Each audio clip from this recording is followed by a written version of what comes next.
the chances of making it as a footballer are extremely slim.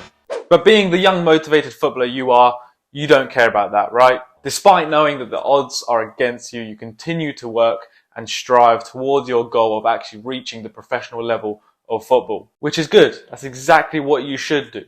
Even though the odds aren't for you, you should still strive towards what you want to reach in life. That shouldn't stop you from trying to reach that professional contract. So knowing that it's extremely hard to actually reach the professional level, you need to do everything in your power to increase your chances of actual success.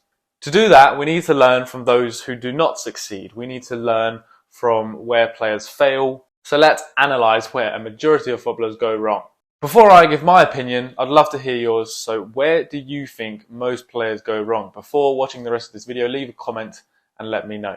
From my experience, for what I've seen as inside and from the outside perspective, looking into football, most commonly players go wrong with being satisfied. A majority of players will just go along their career, go through it and be satisfied with just keeping up, with reaching the average within their team. They're happy just to fit in their team, play their team role, not do anything incredible in training, try and keep up fitness-wise, etc., etc. I see so many players fall into this path and it is hard to get out to once you're sort of used to it, and that becomes your comfort zone. But we've spoken so much how you need to try and get out your comfort zone and force a better life. So what does being comfortable with being average actually mean? If you analyze your session, your team training sessions, and a majority of the time there may be 1 to 2 players that come to your mind and think they're very good trainers, they do well, they set the standards. People look up to them and try and play catch up with them and try and reach their standard of football. And out of a team, like I said, I have 20 players. At the amateur level, there may be 2 to 3 per training session who do extremely well. And like I said, that's 2 to 3 out of 20 players. So what are the rest of the 17, 18 players doing?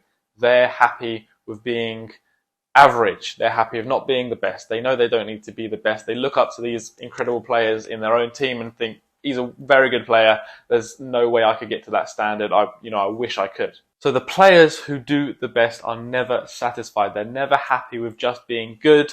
They're never happy with just a good result. They're never happy with just a good performance. They always want more. They're never satisfied. So they're constantly working on the small details in which they can improve, which would improve their game. And ultimately, by doing this, this will increase their chance of reaching their goal, which I'm just going to assume would be to make it to the professional level. Now, if you just analyze yourself for a second, take a step back and think about your own career, your day-to-day life, everything you do within your day.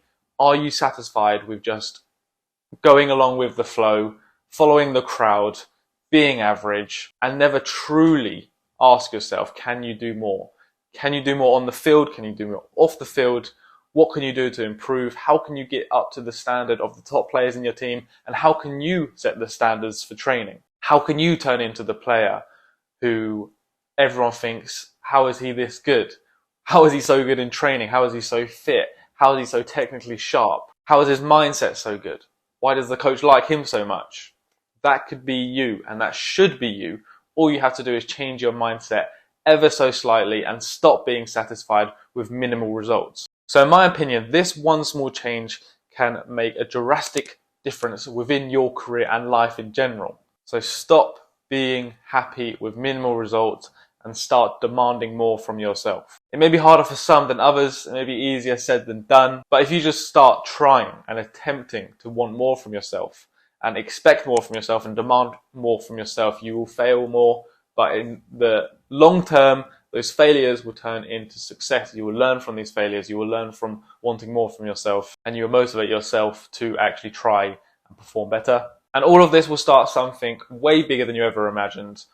All of your day-to-day decisions will change simply because of this small mindset change. This could be the difference between you getting that extra workout. That could be the difference between you choosing a healthy snack and an unhealthy snack. This could be the difference between you staying after team training and working on, extra things that you felt you need to improve on. Maybe you did something poorly on the weekend in your match and you need to improve on that specific skill. So after team training, you stay out with the balls and some cones and you work on those skills that you need to improve on. All of these things come from that small decision that you make to want more than average. So after this video, truly think about yourself and ask yourself, do you demand enough from yourself? If not, here's where you make a change.